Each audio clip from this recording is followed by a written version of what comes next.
Welcome मेरे प्यारे बच्चों, आप सभी का स्वागत है आरएम साइंस एकेडमी में। आज की जनरल साइंस की क्लास का टॉपिक रहेगा हाइड्रोकार्बन और सीएफसी।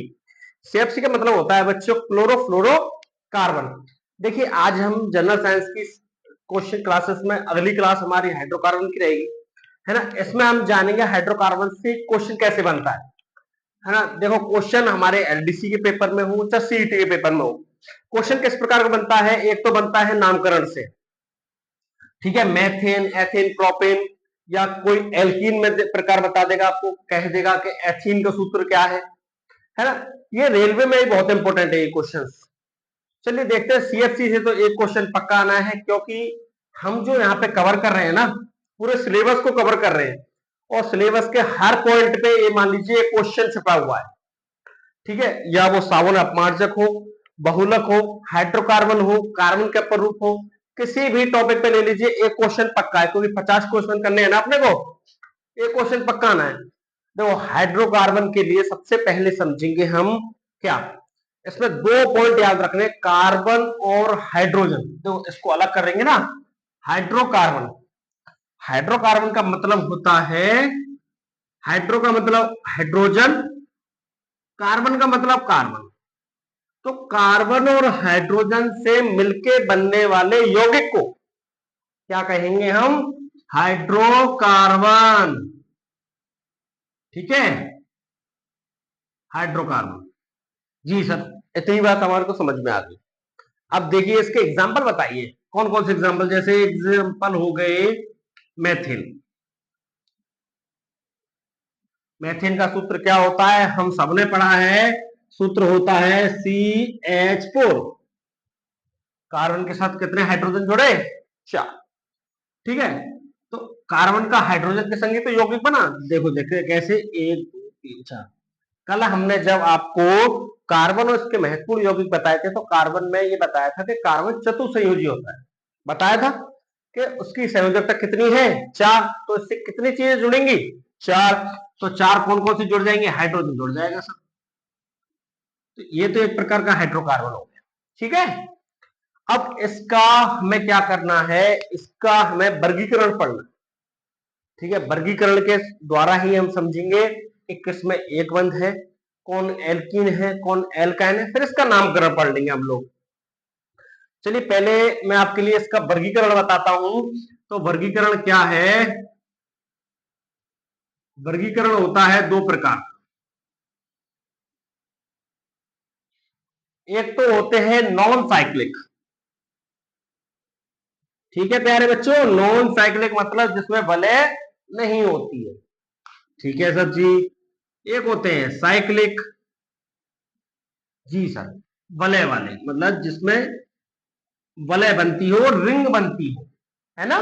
जिसमें रिंग बनती है उनको बोलते हैं साइक्लिक, और जिसमें रिंग नहीं बनती है उसको बोलते हैं नॉन साइक्लिक हाइड्रोकार्बन, ठीक है जी। अब इसको हम बांटते हैं दो भागों में, कौन कौन से, चलिए। एक होते हैं संतृप्त हाइड्रोकार्बन, ये आता है पेपर में। एक होता है असंतृप्त हाइड्रोकार्बन। तो पहले तो हमें इसका अर्थ आना चाहिए कि बच्चों संतृप्त क्या है और संतृप्त क्या है, ठीक है। संतृप्त क्या होता है, कार्बन और कार्बन के मध्य एकल बंध, ठीक है जी, एकल बंध। मेरे एलडीसी वाले बच्चे हैं, वीडियो को लाइक करके सबको शेयर कर दो, है ना। ज्यादा से ज्यादा लोग जुड़ेंगे, मुझे भी मजा आएगा पढ़ाने में, है कि नहीं। क्योंकि आपका एक लाइक ही मेरा मोटिवेशन है, और तो कुछ है नहीं, है ना। कोई आप पेड तो करते नहीं है, और सबके लिए फ्री क्लासेस चला रखी है, ठीक है। तो संतृप्त हाइड्रोकार्बन किनको बोलते हैं, कार्बन कार्बन के मध्य एकल बंध, ठीक है। तो ये एकल बंध वाले कौन होते हैं, एल्केन, जी सर। अभी डटे रहना, 2 मिनट में अभी सारा समझ में आ जाए। एल्केन, तो इसका जो प्रत्यय होता है वो क्या होता है, एल। प्रत्यय क्या होते हैं, किसी शब्द के पीछे जो लगते हैं वो प्रत्यय कहलाते हैं। अब असंतृप्त किनको कहते हैं, असंतृप्त दो प्रकार के होते हैं, एक तो द्विबंध वाले, जिसमें कार्बन और कार्बन के मध्य दो बंध हो, और एक होते हैं त्रिबंध वाले।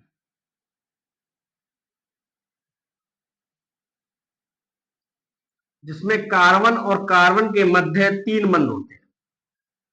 दो बंध वालों को तो बच्चों हमने बोला एल्कीन, और मेरे प्यारे साथियों तीन बंध वालों को बोला हमने एल्काइन। इतनी आई बात समझ में?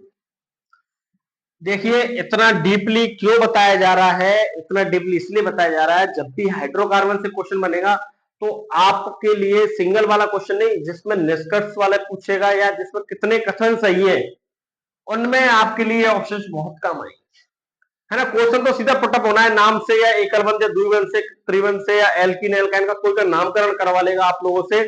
लेकिन जब पूछेगा कि संतृप्त हाइड्रोकार्बन कौन सा है, तो हम बताएंगे एल्कीन। असंतृप्त हाइड्रोकार्बन कौन से हैं? एल्कीन और एल्काइन। एल्कीन का मतलब द्विबंध और एल्काइन का मतलब त्रिबंध। जी सर। अब इसका हमने प्रत्यय बताया एन, तो सर इसका होगा इन, और इसका होगा आयन। देखिए अभी मैं आपको नामकरण बताऊंगा ना, तो इनके फॉर्मूले और बताऊंगा, ठीक है। अभी वलय वाले और देख लीजिए। वलय वाले दो प्रकार के होते हैं, एक होते हैं एलिसाइक्लिक,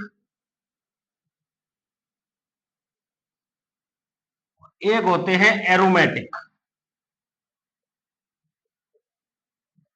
ठीक है जी, समझ में आ रही हो तो बोलो हाँ। जी सर, आ गई समझ में। साइक्लिक जो होते हैं वो दो प्रकार के होते हैं, एक एलिसाइक्लिक और एक होता है एरोमेटिक। देखो इनका अंतर, थोड़ा सा इनमें अंतर है।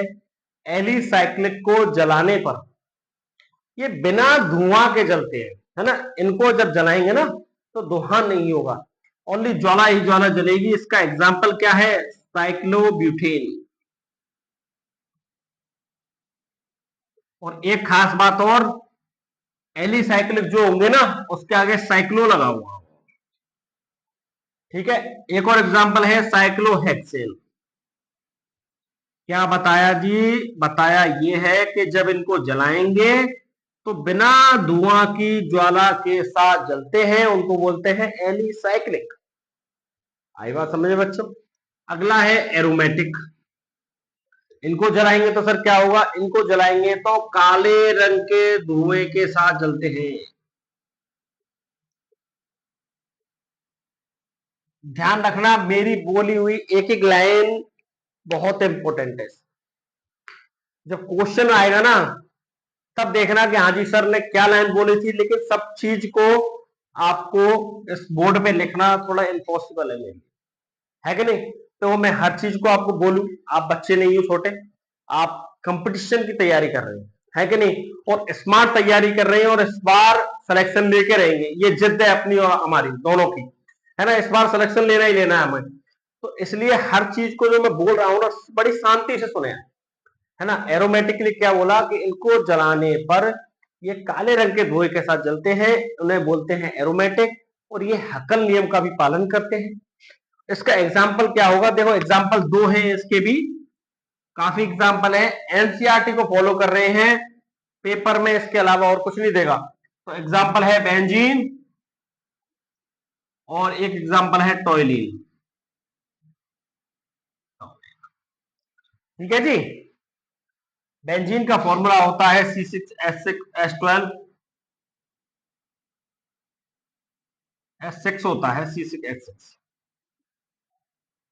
बेंजीन ये होती है, यहाँ पे जहां भी है वो कार्बन जुड़े हुए हैं ना।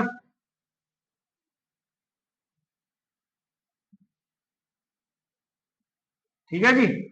और टॉयलिन बनाएंगे तो यहाँ पे CH3 जोड़ देंगे और, ठीक है।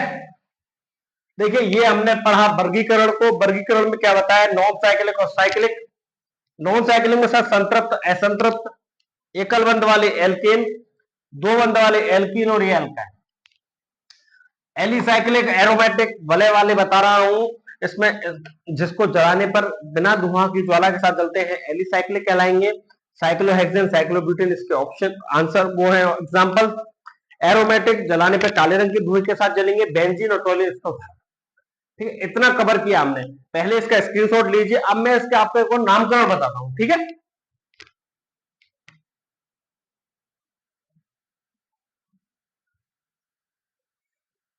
चलिएगा अब देखते हैं नामकरण को। हाइड्रोकार्बन का नामकरण कैसे करेंगे, कोई ट्रिक नहीं है। कार्बन के नंबर याद होने चाहिए, 10 तक नंबर है, 1 2 3 4 5 6 7 8 9 10। ये सभी क्या है, हमारे एन के मान। ठीक है जी, ठीक है। अब एन का मान कैसे है, एक नंबर पे बोलेंगे मैथ, 2 का मतलब होता है एथ, 3 का मतलब होता है प्रॉप, 4 का मतलब ब्यूट, 5 का मतलब पेंट, 6 हेक्स, 7 सेप्ट, 8 ऑक्ट, 9 नॉन और 10 डेका। ठीक है, ये 10 नाम एन के मान है। एन का मान किस में रखेंगे अभी मैं आपको बताता हूं। ठीक है, बोर्ड पे आपको दिख ही रहा होगा, क्योंकि हमने 3 लिखे हैं, एल्कीन, एल्कीन और एल्काइन। ठीक है जी, अब ये 3 फॉर्मूले याद रखेंगे कैसे, देखो एल्केन का फॉर्मूला क्या है जी सर, एल्केन का फॉर्मूला है CnH2n+2। ये 2 है ना प्लस वाले, नीचे ही है। ठीक है, एल्केन का क्या फॉर्मूला है, CnH2n+2।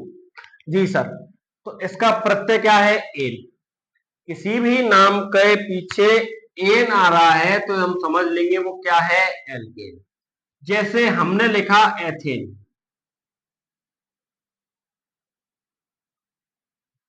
एक हमने लिखा प्रोपीन,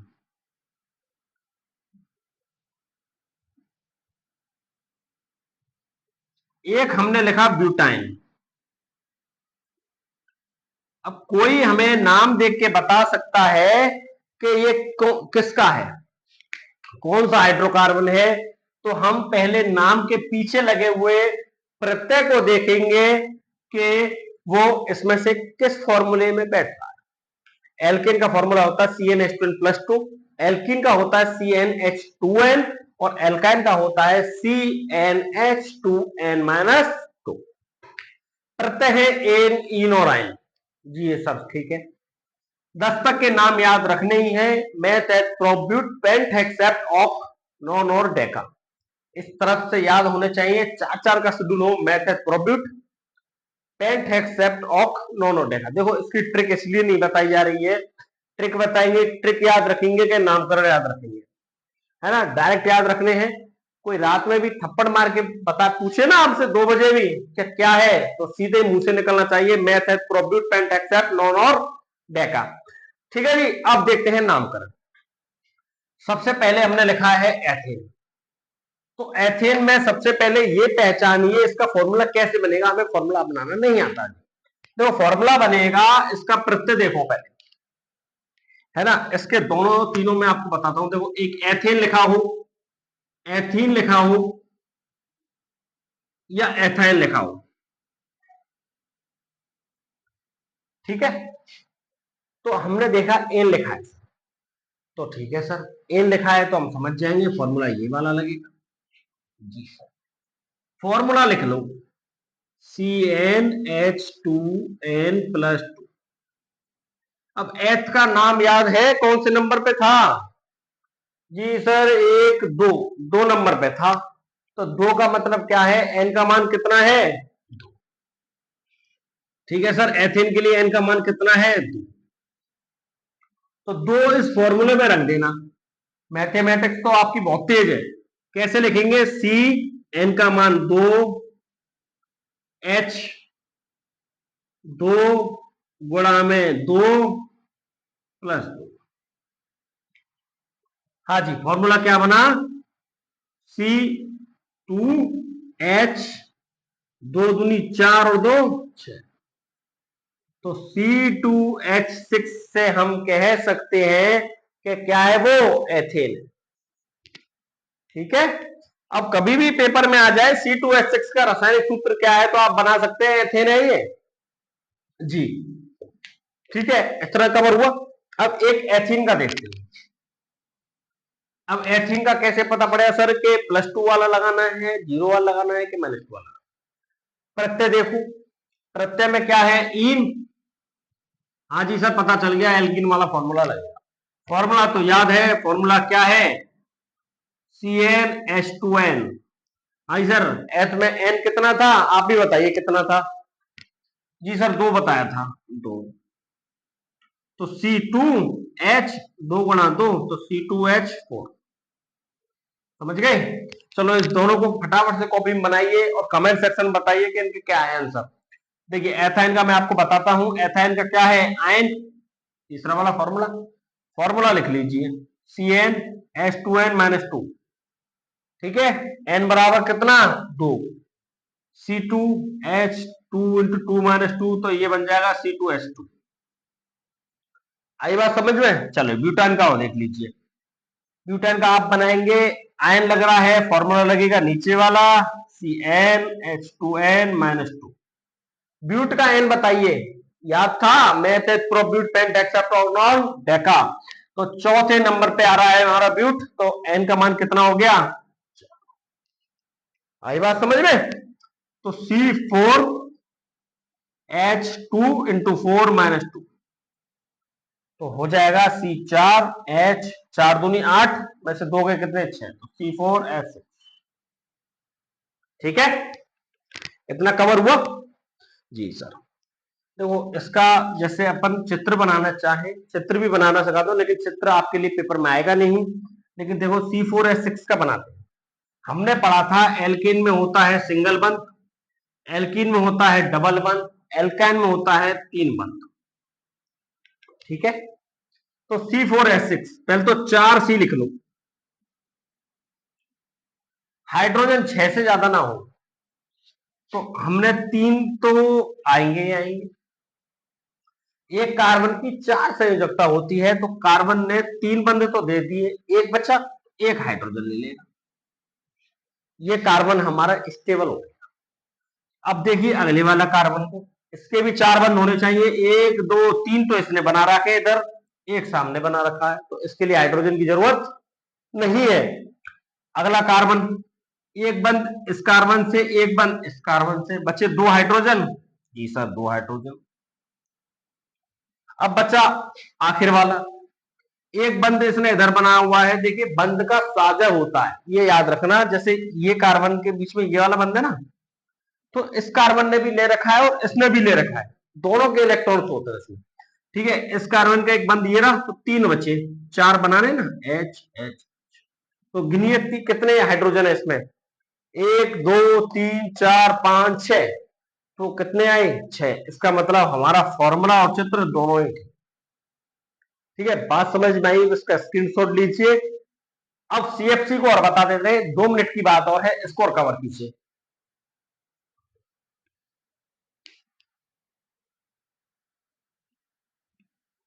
चलिए CFC देखते हैं। CFC का पहले तो पूरा नाम ही आना चाहिए हमें, क्या है जी बता दूं? CFC पूरा नाम है इसका क्लोरो, F का मतलब फ्लोरो और C का मतलब कार्बन। ठीक है जी, क्या नाम है? क्लोरो फ्लोरो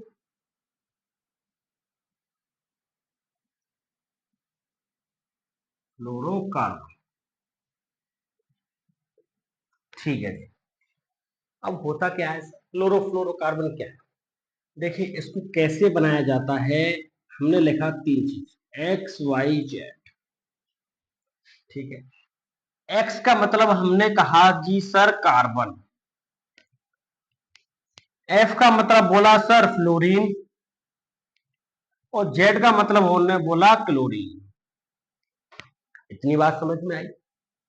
एक्स वाई जेड हमने लिखा, हमने बोला एक्स का मतलब क्लोरो है, मतलब कार्बन है, एफ का मतलब फ्लोरीन है और जेड का मतलब क्लोरीन।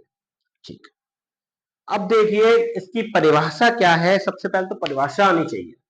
परिभाषा क्या है बच्चों? कार्बन अपनी संयोजकता, कार्बन की कितनी संयोजकता बताई थी मैंने? 4 बताई थी कि नहीं बताई थी? कि कार्बन की 4 संयोजकता होती है, कार्बन 4 बंध बना सकता है। बना सकता है ना। तो कार्बन अपनी 4 संयोजकता बनाएगा, तो क्या करेगा कार्बन, कार्बन कहेगा हाइड्रोजन से कि ऐसा कर। पहले तो हम हाइड्रोजन से बना रहे थे, हाइड्रोकार्बन पढ़ा था ना हमने, हाइड्रोकार्बन क्या पढ़ा था, CH4 C2H6। तो हम कार्बन ने हाइड्रोजन से ही तो बोला था कि आजा बंद बनाते हैं, मतलब दोनों मिलजुल के एक घर बनाते हैं। कंपाउंड क्या होता है, एक मकान होता है ना। अब कार्बन की भाई साहब की लड़ाई होगी हाइड्रोजन से, उसने मना कर दिया कि नहीं मैं तेरे साथ साझा नहीं करूंगा, मुझे तो बहुत अच्छे और प्यारे पड़ोसी मिल गए हैं जिसके नाम है क्लोरो और फ्लोरो। ठीक है, कार्बन के कौन से अच्छे पड़ोसी मिल गए, क्लोरो और फ्लोरो। तो कार्बन ने बोला मैं अपनी संयोजकता या मैं अपना मकान फ्लोरो के संग बनाऊंगा या क्लोरो के संग बनाऊंगा, दोनों के साथ मिलकर बनाऊंगा। तो उसने अपने मकान में 3 कमरे क्लोरो के साथ बनाए और 1 कमरा फ्लोरो के साथ बनाया। ठीक है जी, ऐसे बनाया। तो इसको क्या हुआ, इसका फॉर्मूला CFCl3। CFCl3 क्या होता है, इसको बोलते हैं फ्रियोन गैस। क्या बोलते हैं, फ्रियोन गैस। तो मेरे प्यारे बच्चों, CFC की फुल फॉर्म क्या हुई, क्लोरोफ्लोरोकार्बन, जिसने बोला कार्बन अपनी संयोजकता को फ्लोरीन और क्लोरीन के साथ मिलके यौगिक का निर्माण करेगा, उस यौगिक को बोलेंगे CFC, क्लोरोफ्लोरोकार्बन। आई बात समझ में। मतलब ये बोला कि कार्बन अपनी 4 संयोजकता में से कभी फ्लोरो को देगा कभी क्लोरो को देगा, दोनों के साथ मिलकर जिस यौगिक का निर्माण करेगा उसको हम CFC बोलेंगे।